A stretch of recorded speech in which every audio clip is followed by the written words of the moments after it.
Hello and welcome to Enquire to Choir. My name is Eva and I'm here to help you, fellow choir people. In this video, I'm trying to answer the question, why is it so hard to get a good choir sound? I would argue that a good choir sound comes from a well-balanced choir sound, the optimal balance between the singers in the choir, whoever they are, in whichever position you are in when it comes to the number of singers and number of singers in each voice part. I also want to explain to you as a choir director that things are not so simple when it comes to balancing that sound. And I often say here on the channel that sometimes the most rationally illogical instruction you can give to your choir works for the best. Why is that? It's because when we're listening to a choir, we're listening to a huge frequency spectrum. And as we discussed in the last video about acoustics, we recognize frequency as pitch. So if you have a mixed choir, it is a wide range of those frequencies. And even though we take our ears for granted because they can hear things, there is something about our ears that prevents us from getting that frequency range to sound balanced all of the time. The data I will give you in this video is not something you should, study or know, but I just want to prove my point about certain things I have already mentioned here on the channel, and I want to show them to you in a picture. So the next time when you wonder why things are not working well for you and your choir, even though you have followed every instruction you have ever heard, you can remember the facts heard in this video. So let's start with the video, how ears hear a choir. Let's open with a really strong fact. When we talk about our ears, we often say that humans hear frequencies from 20 hertz to 20 kilohertz, 20,000 hertz. While that is true, did you know that we do not hear every frequency the same way? There is something that is called human auditory field, and that field does not look the way you probably think it looks when somebody tells you people can hear from this to this frequency. So let's study this, okay? When it comes to the intensity of the sound, we measure it in decibels. For you to get a better sense of what decibels represent, let's use a few examples. A normal conversation is around 60 decibels. If you use a hairdryer, then it is a noise of around 90 decibels. A hand drill is 96 decibels, but a hammer drill is 114 decibels. If you, God forbid, hear an ambulance siren, that's around 120 decibels. And a jet engine at the takeoff is around 140 decibels. So you get the gist of it. The more the decibels, the louder the noise. The sound intensity is measured in decibels. So if you look at this picture, you will see that on the vertical axis we have decibels. On the horizontal axis we have frequency measured in hertz. Now let's put the legendary human ear can hear from 20 hertz to 20 kilohertz. Let's put those boundaries. Lower than 20 hertz is infrasounds, and above 20 kilohertz are ultrasounds. Great! This is everything we can hear. Doesn't look bad, right? Okay, so we do hear these frequencies, but the human auditory field is limited by two curves. The first curve is the lower curve, the threshold curve. Below that line, below that curve, we do not hear. Yeah, that's right. So at, for example, frequency of 100 hertz at a normal conversation level intensity of 60 decibels, we do not hear it. If you want to hear someone talking at that low of a frequency, you need them to speak up. It also shows that around 1 kilohertz and 2 kilohertz, the threshold is the best because it's close to 0 decibels. So that means that at those frequencies, we can hear even the softest sounds. That already shows us that we do not hear every frequency in the same way. While this can come off as a very frustrating thing, there is a very important reason why our bodies are made this way. Because if you would be able to hear everything that is happening at a very low frequency, even in a very low intensity, you would be able to hear everything that is happening in your body. Everything that is going in your body all of the time, because all of the time something is going on in a body. So if you would be able to hear that all of the time, you would not be able to be peaceful, and you would not be able to hear everything what is going on outside of the body. So don't be mad at our ears, because that's all good. So that was the threshold. There is another curve that we have to talk about, and that is the perception limit. The perception limit is the upper curve, and everything above the perception limit we do not hear. We cannot perceive.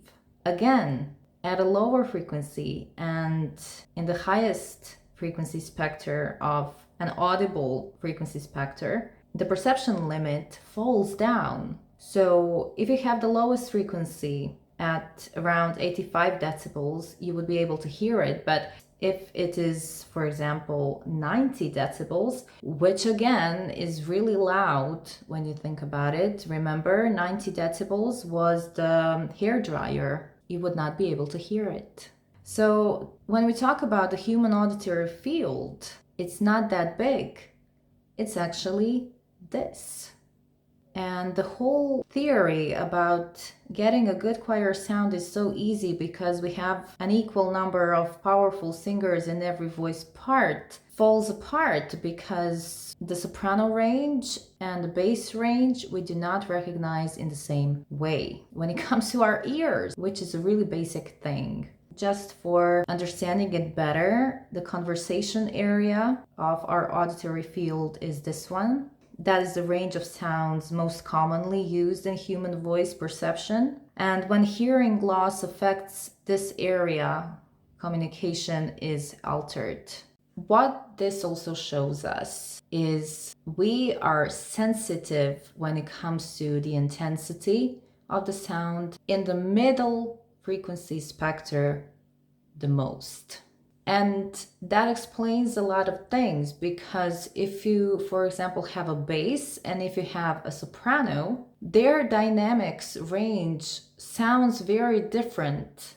And if you say to a bass go louder and to a soprano go louder, the amount of difference they can make between piano and forte, for example, is different. And not just because they can sing it, it's about us perceiving that. One soprano can make a bigger difference in sound than one bass.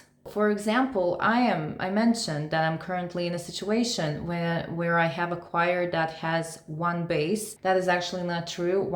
Another bass showed up, but he's a newcomer, so he's great, but it takes time for him to incorporate into the sound. But that one bass I've had for such a long time, for the whole season, was never loud enough. And every time I was instructing my choir to go to a decrescendo, to make a decrescendo, I always had to tell him, do not do a decrescendo, just stay at the level you are, because of the imbalance in sound.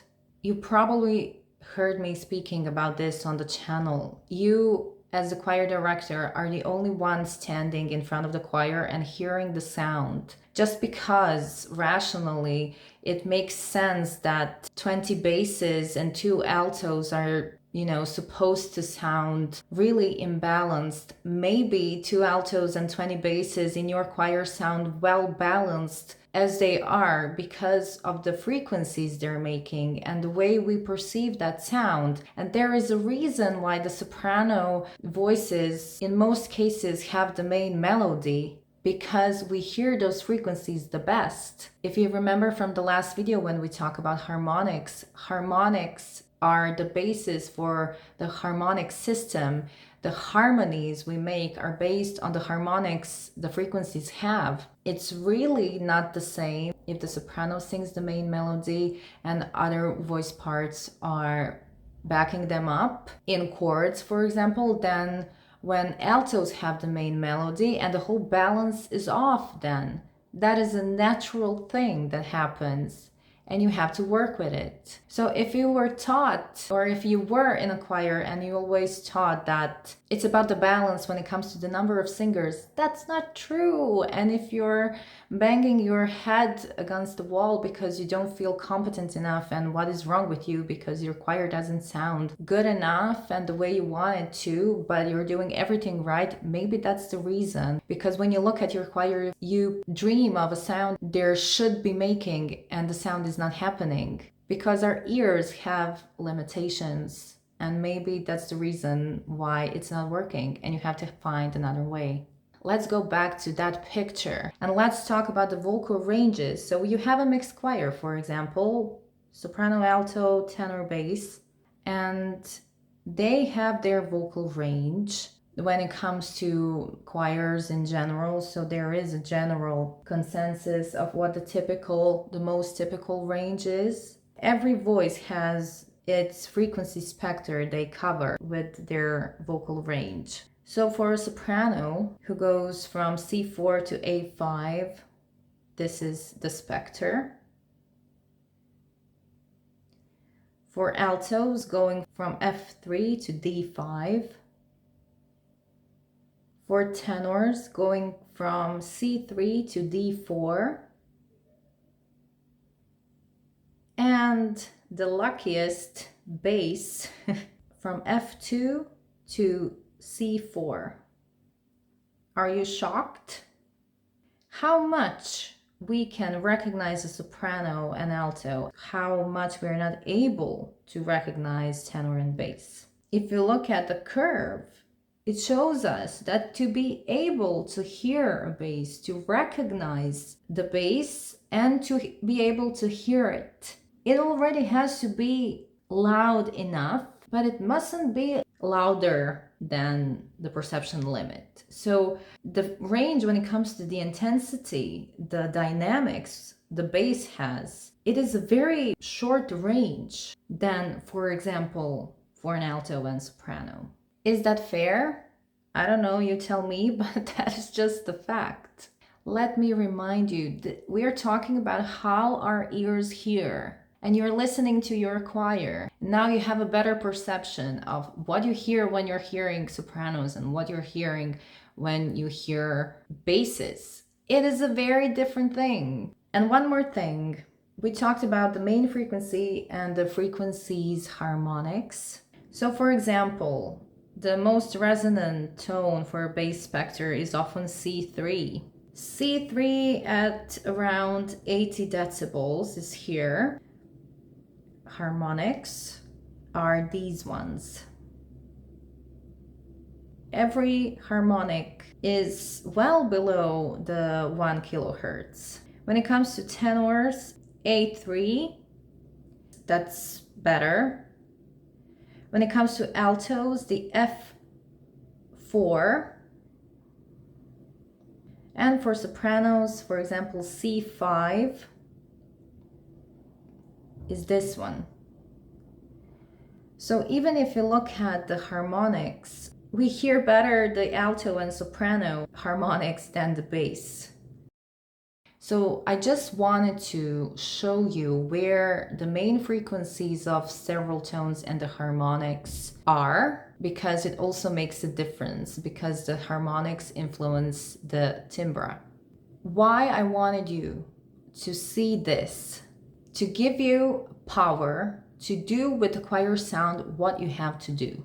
If you think that 4 basses and 4 sopranos are the same thing, they're not. They have different powers and different strengths. If you think that your choir sound balance is off because the basses are too loud, you now know that basses at the lower frequencies, it's a prerequisite. The conclusion about all of this is you as a choir director are the audio engineer, the sound engineer, and you engineer your choir sound. If you hear that something is off and conventional ways are not working, remember this. Remember that the perception of sound is different, and the choir frequency spectrum is a wide range, and not every voice has the same abilities. So the ones who will give you power when it comes to a forte sound are definitely basses, but the ones who are going to drive a crescendo and decrescendo and make the biggest difference when it comes to the sound level are definitely sopranos and altos. So trust your ears and trust your opinion when it comes to adjusting the sound. And if your choir questions it because they cannot understand why you're saying all of these crazy things, just explain to them that lower frequencies and higher frequencies are a different thing. And the behavior of sound, which is a wave, which is acoustics, which is physics, is different. And after hearing all of this, you definitely deserve a fun fact, trivia fact, and you can even tell that to your choir. If you ever wondered why, when you hear yourself recorded or when you hear your voice once upon a time on a telephone machine, when you heard your voice, you probably thought, oh my God, this is what I sound like. Oh, I have an awful voice.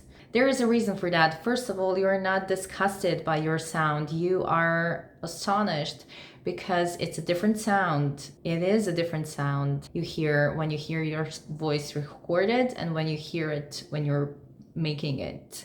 And it's because of our ears. So when we are producing sound, we hear our voice from the outside and from the inside. Because when sound flows, it goes through our head, and there are reflections and absorptions on our bones, on our head structures. So when you are hearing yourself speak in real time, you are also hearing a part of the sound that is inside of you. And when you're listening to yourself recorded, you can just hear what the sound looks like from outside of your body. If you want to have a perception of what you sound like to other people, do this.